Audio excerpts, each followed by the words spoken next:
Have you ever paused and asked yourself, what will life look like when it's just me?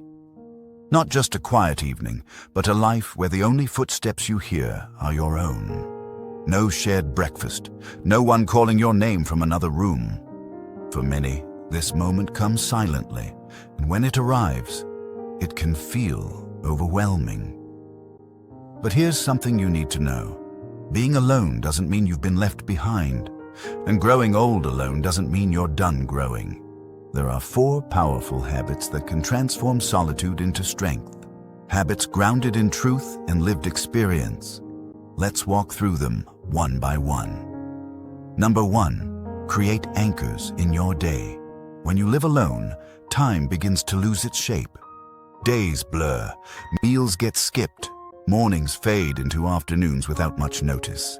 And over time, this loss of structure can leave you feeling disconnected, not just from the world, but from yourself. That's why creating a daily rhythm is essential.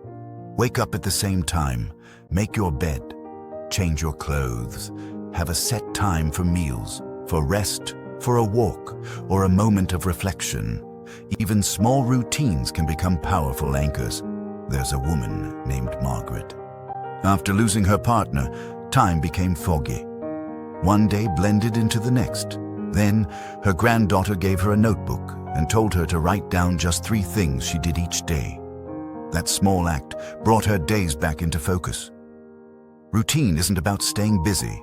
It's about reclaiming the shape of your time. A quiet kind of self-care, felt deeply, even if seen by no one. Number 2, move gently. Move often. When you live alone, life can become very still. You wake, sit, move to another chair, and before you know it, hours have passed in silence. But stillness, if left unchecked, turns into stiffness. Joints ache, muscles weaken, balance becomes unsteady. You don't need a gym or a fancy plan. What you need is consistency. Stretch while the kettle boils. Walk to the mailbox.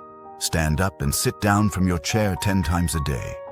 Each movement sends a signal to your body. I still need you.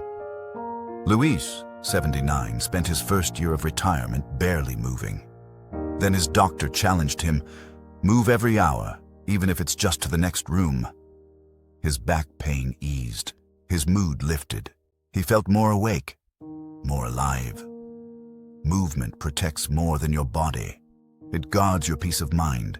It keeps you strong so you can keep showing up for your own life. Number 3, make small, steady connections. Silence can be peaceful, but when it stretches too long, it starts to press on the heart. You may go days without hearing your name. You may begin to feel like you've disappeared. But connection doesn't require crowds or parties. It only requires a moment. Call someone for 5 minutes, wave to a neighbor, strike up a warm conversation with the cashier, smile at the person walking by. These simple acts have weight. They remind your spirit that you are still part of the world. Helen, 82, found herself drowning in silence after retirement. Then she joined a weekly book group online. Half an hour of talking about stories, and she began to feel like she mattered again. Even a single voice can make the silence feel less empty. We were never meant to disappear. We were meant to connect. Even gently, even quietly. Number 4, find a purpose that belongs to you. When the kids are grown, the job is over, and the house is quiet. You might wonder, what now?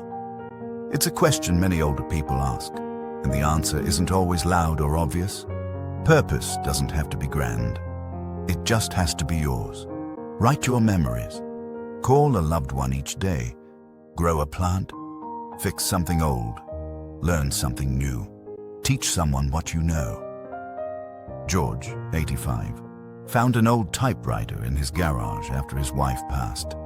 He brought it inside and began typing stories from his life. No audience, no deadline, just the quiet satisfaction of turning memory into meaning.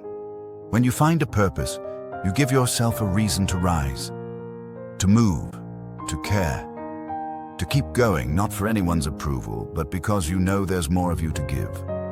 Growing old alone can be one of life's hardest transitions, but it can also be a return to yourself, to the quiet joys, to new rhythms, to the truth that you are not done. Structure your days.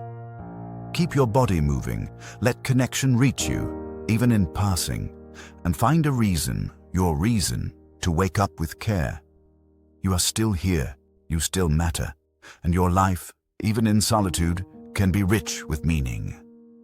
If you enjoyed this video and found it helpful, please like, subscribe, and share.